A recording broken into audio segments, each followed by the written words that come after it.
মোৰ বিয়া এনেকুৱা এজন মানুহৰ লগত হৈছিল যিয়ে কেতিয়াও পিতৃক হ'বলৈ নোৱাৰে। কিন্তু মোৰ শহুৰে মোৰ বহুত যত্ন লৈছিল। তেওঁৰ বয়স 60 বছৰ আছিল, কিন্তু দেখাত তেওঁ কোনো পালোৱানতকৈ কম নাছিল।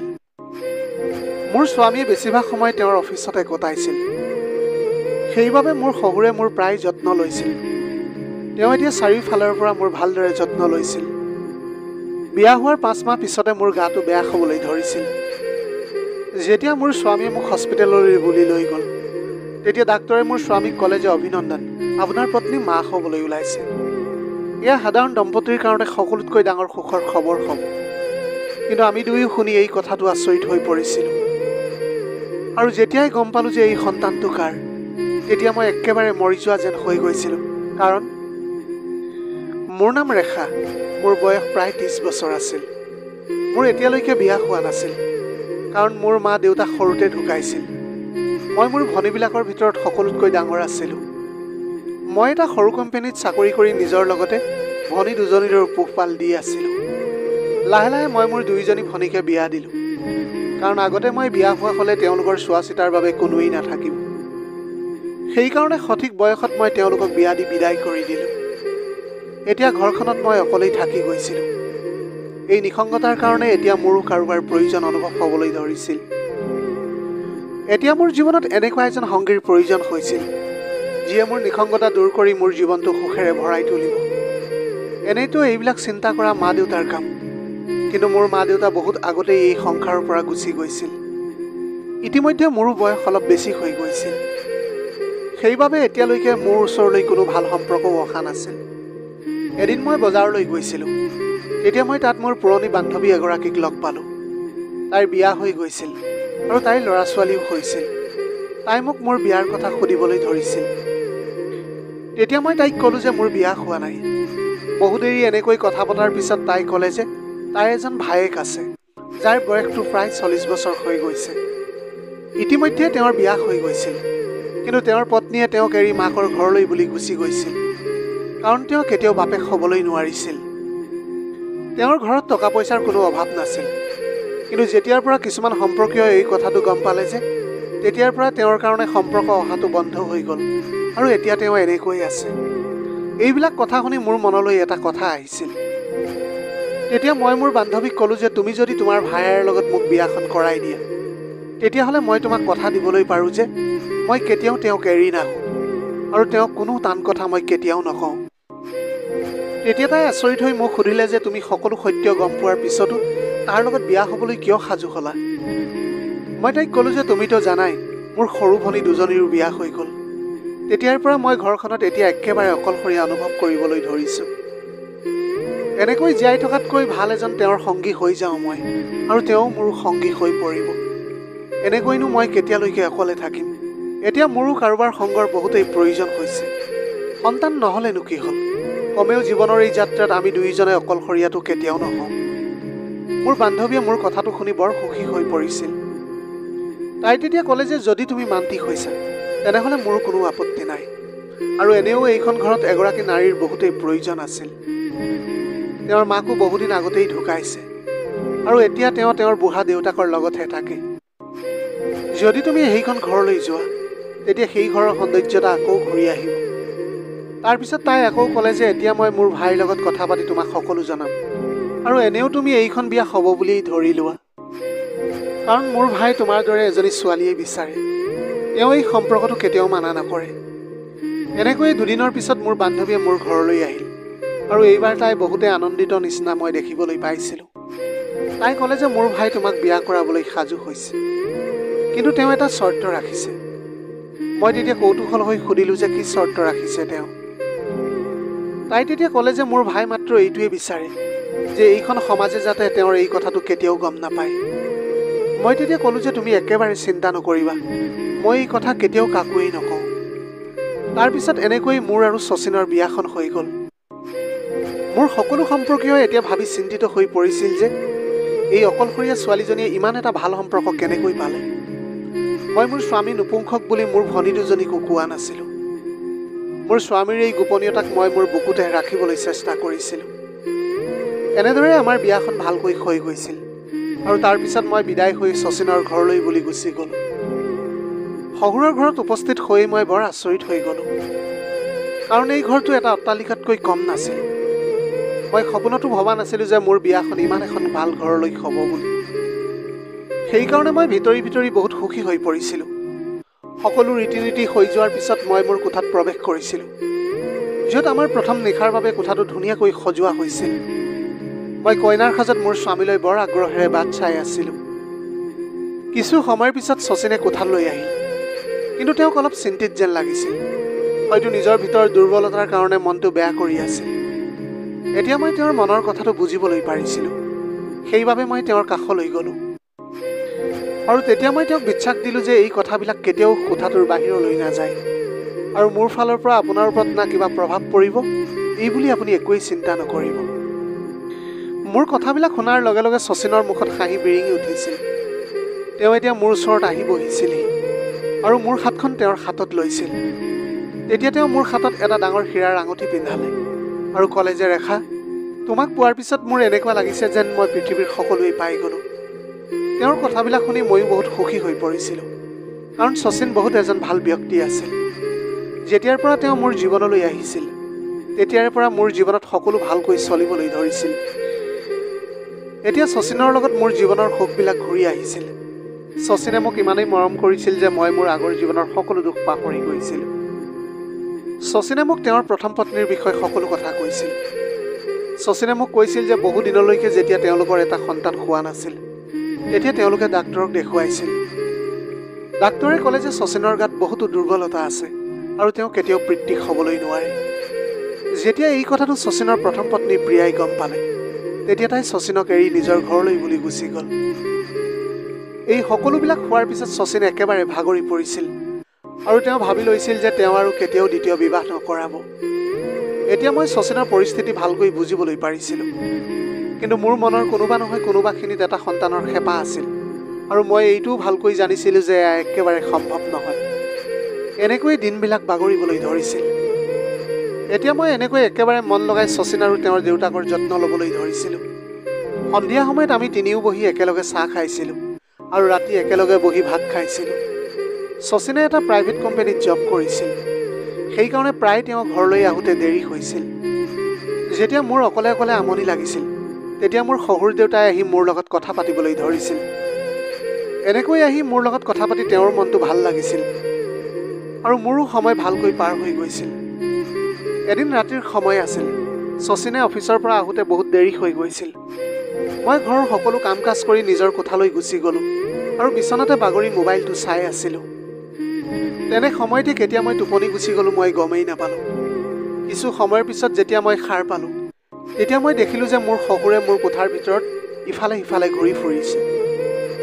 তেওঁক তেতিয়া হঠাতে মোৰ কোঠাত দেখি মই চক খাই উঠিলোঁ, আৰু মই ক'লোঁ যে, দেউতা, আপুনি ইয়াত কি কৰি আছে? তেতিয়া তেওঁ উত্তৰ দিলে যে, মাজনী, শচীন এতিয়ালৈকে ঘৰলৈ অহা নাই। মোৰ বৰ চিন্তা হ'বলৈ ধৰিছে। সেইকাৰণেহে তোমাৰ কোঠালৈ গুচি আহিলোঁ, তুমি অকলে ভয় কৰিবা বুলি।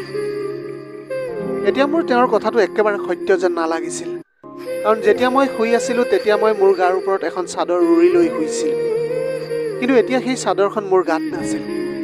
তাৰমানে কোনোবাই চাদৰখন মোৰ গাৰ পৰা আঁতৰাই দিছিল। মই তেতিয়া তেওঁক ক'লোঁ যে, দেউতা, মই ঠিকেই আছোঁ, আপুনি চিন্তা নকৰিব, এতিয়া আপুনি আপোনাৰ কোঠালৈ গৈ শুই থাকক। যেতিয়া শচীন আহিব মই তেতিয়া আপোনাক জগাই দিম। তেতিয়া তেওঁ ক'লে যে, বোৱাৰী, মোৰ একেবাৰে টোপনি ধৰা নাই, কি তুমি মোৰ লগত অলপ কথা পাতিবলৈ পাৰিবানে? তেওঁৰ সেই কথা শুনি মইতো একেবাৰে আচৰিত হৈ পৰিছিলোঁ। মই ক'লোঁ যে, দেউতা, ৰাতি বহুত হ'ল, এতিয়া আপুনি জিৰণি লোৱাৰ সময় আহি পৰিছে। তেতিয়া তেওঁ ক'লে যে, ঠিক আছে বোৱাৰী, মই মোৰ কোঠালৈ গৈ আছোঁ, কিন্তু তুমি মোক একাপ চাহ দি আহিবা। মই পাকঘৰলৈ গ'লোঁ আৰু চাহ একাপ বনাই তেওঁৰ কোঠালৈ লৈ গৈ নিজৰ কোঠালৈ উভতি আহিলোঁ। সেইদিনা মোৰ শহুৰৰ আচৰণ বৰ অদ্ভুত যেন লাগিছিল।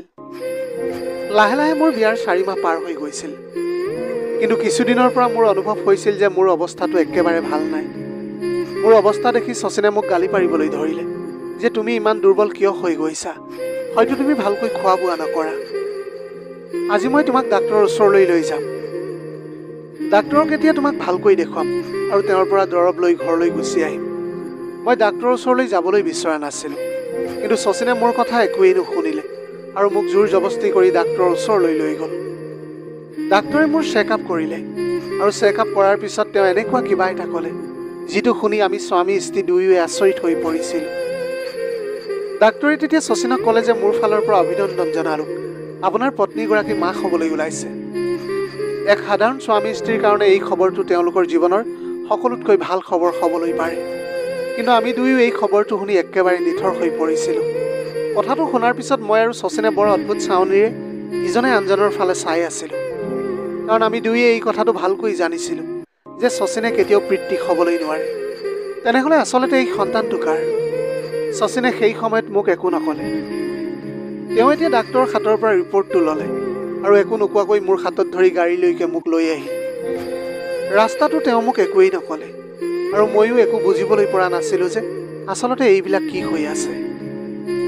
যেতিয়া আমি ঘৰত উপস্থিত হৈছিলোঁহি তেতিয়া শহুৰ দেউতাই বাৰাণ্ডাতে বহি আমাৰ দুয়োৰে বাবে অপেক্ষা কৰি আছিল। ঘৰ গৈ পোৱাৰ লগে লগে শহুৰ দেউতাই মোক সুধিলে যে বোৱাৰী, তোমাৰ গাটো ভালে আছেনে? শচীনে খঙেৰে ৰিপৰ্টটো দলিয়াই ক'লে, আপোনাৰ বোৱাৰী প্ৰেগনেণ্ট। আমি এতিয়া ঘৰৰ তিনিওজন ব্যক্তিয়ে এই কথাটো ভালকৈয়ে জানো যে মই কেতিয়াও বাপেক হ'বলৈ নোৱাৰোঁ। তাৰমানে এই সন্তানটো মোৰ নহয়। যদি এই সন্তানটো মোৰ নহয় তেনেহ'লে কাৰ? এই সকলোবিলাক দেখি মোৰ মূৰ ঘূৰাবলৈ ধৰিলে আৰু মই অজ্ঞান হৈ মজিয়াতে ঢলি পৰিছিলোঁ, কাৰণ এতিয়া এইবিলাক কথা মোৰ একেবাৰে সহ্য হোৱা নাছিল। মই সম্পূৰ্ণৰূপে নিৰ্দোষী আছিলোঁ, কিন্তু মোৰ স্বামীয়ে মোৰ কথা শুনিবলৈকে বিচৰা নাছিল। মই তেতিয়া শচীনক ক'লোঁ যে মই আচলতে নাজানো যে এই সন্তানটো কাৰ, কিন্তু মই এইখিনি কথা জানো যে মোৰ জীৱনত তোমাৰ বাহিৰে আৰু কোনোৱেই নাই।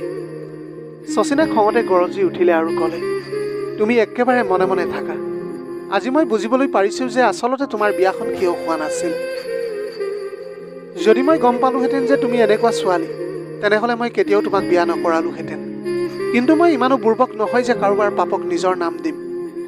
তুমি এতিয়া নিজৰ তালি টোপোলা বান্ধা আৰু এতিয়াই মোৰ ঘৰৰ পৰা ওলাই গুচি যোৱা। শহুৰ দেউতাই শচীনক বুজাবলৈ বহুত চেষ্টা কৰিলে, কিন্তু তেওঁ কাৰোৰে কথাবিলাক শুনিবলৈ ৰাজি নাছিল আৰু মাজৰাতি শচীনে মোক ঘৰৰ পৰা উলিয়াই দিলে। মোৰ ওচৰত আৰু আন কোনোৱেই ৰাস্তা নাছিল সেই সময়ত। সেইকাৰণে মই আকৌ মোৰ ঘৰলৈ উভতি আহিলোঁ। মই এতিয়াও সেইবিলাক কথাই ভাবি আছিলোঁ যিবিলাক শচীনে মোৰ আগত কৈছিল। এইবিলাক ভাবি ভাবি মোৰ গাটো বেয়া হৈ যাবলৈ ধৰিছিল, কিন্তু মোৰ শচীনক লৈ এতিয়াও চিন্তা হ'বলৈ ধৰিছিল, কাৰণ মই তেওঁক বহুত ভাল পাই পেলাইছিলোঁ। মই কান্দি কান্দি মজিয়াতে শুই গৈছিলোঁ। মই ৰাতিপুৱা তেতিয়াহে সাৰ পাইছিলোঁ যেতিয়া মোৰ ঘৰৰ দুৱাৰত কোনোবাই টুকুৰিয়াইছিল। যেতিয়া মই দুৱাৰখন খুলিলোঁ তেতিয়া মোৰ সন্মুখত মোৰ সেইজনী বান্ধৱী থিয় হৈ আছিল। তাইক দেখাৰ লগে লগে মই সাৱটি ধৰি কান্দিবলৈ ধৰিছিলোঁ আৰু মই ক'লোঁ যে মই নিৰ্দোষী। মই একেবাৰে নাজানো যে এই সন্তানটো মোৰ পেটলৈ কেনেকৈ আহিল। তাই বহুত দেৰিলৈকে মোৰ ওচৰত বহি থাকিছিল আৰু মোক বহুত বুজাবলৈ চেষ্টা কৰিছিল। তাই মোক ক'লে যে তুমি একেবাৰে চিন্তা নকৰিবা, সকলো ঠিক হৈ যাব, আৰু এনেকৈ কৈ তাই মোৰ ওচৰৰ পৰা গুচি গৈছিল। তাই যোৱাৰ পাছত মই বহু দেৰিলৈকে এইটো কথাই ভাবি থাকিলোঁ যে মোৰ জীৱনত শচীনৰ বাহিৰে আৰু আন কোনো পুৰুষ নাছিল। তেনেহ'লে এই সন্তানটো কাৰ হ'বলৈ পাৰে? তেতিয়াই মোৰ মনলৈ সেই নিশাটোৰ কথাটো মনলৈ আহিল, যিদিনাখন শচীন অফিচৰ পৰা অহা দেৰি হৈছিল আৰু শহুৰে মোৰ কোঠাৰ ভিতৰত ঘূৰি ফুৰিছিল। বহু সময় চিন্তা কৰাৰ পিছত মোৰ মনলৈ এই কথাটো আহিল যে কেনেবাকৈ শহুৰে মোৰ লগত এইবিলাক কৰা নাইতো, কাৰণ বিয়াৰ পিছত মোৰ জীৱনত যদি শচীনৰ বাহিৰে কোনোবা আছিল তেনেহ'লে সেয়া মোৰ শহুৰ দেউতা আছিল। শচীনে প্ৰায় অফিচৰ পৰা ঘৰলৈ আহোঁতে দেৰি হৈ গৈছিল আৰু ৰাতি ভাত খোৱাৰ পিছত যেতিয়া মই মোৰ কোঠালৈ গৈ শুই গৈছিলোঁ তেতিয়া মোৰ শহুৰে মোৰ লগত কিবা কৰা নাইতো। তেওঁ মোৰ ইমান যত্ন লোৱা আৰু লগাতকৈ বেছি মৰম কৰা, এইবিলাক কথাই আজিহে মোৰ মনটোত খেলিমেলিৰ সৃষ্টি কৰিবলৈ ধৰিছিল। মই মাত্ৰ এয়াই ভাবি আছিলোঁ যে মই কেনেকৈ নিজকে নিৰ্দোষী বুলি প্ৰমাণ কৰোঁ আৰু কেনেকৈ মোৰ স্বামীৰ লগত মোৰ নতুন এটা জীৱন আৰম্ভ কৰিবলৈ পাৰিম। এমাহৰ পিছত মোৰ বান্ধৱীয়ে শচীনক লৈ মোৰ ঘৰলৈ আহিছিল। শচীনক মোৰ ঘৰৰ দুৱাৰ সন্মুখত দেখি মই একেবাৰে আচৰিত হৈ পৰিছিলোঁ।